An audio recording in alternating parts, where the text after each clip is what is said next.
Hello friends, তোমরা কেমন আছো? আশা করি ভালো আছে। আজকেরও আমিও অনেক খুশি। কালে সকালবেলা বাপের বাড়ি যাব।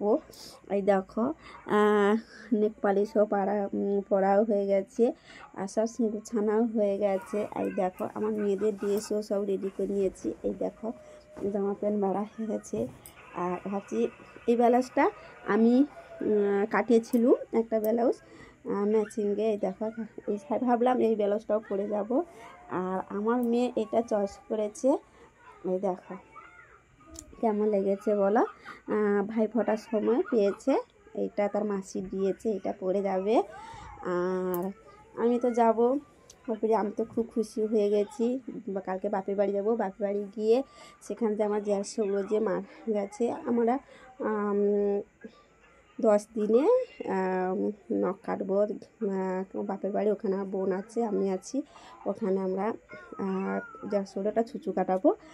তার জন্য রেডি হয়ে সব গুছানো হয়ে গেছে, কেননা কাল সকালবেলা অনেক সকাল সকাল যেতে হবে। ঠান্ডার সময় ছেলেদের ঘুম থেকে তুলতে অনেক দেরি হবে। ভাবলাম সব গুছিয়ে নিই, সব রেডি হয়ে গেছে। কালকে সকাল হবে আর যাওয়া হবে, গিয়ে সেখানে নখ কাটা হবে। এই জন্য অনেক তাড়াতাড়ি করে সব গুছিয়ে নিয়েছি।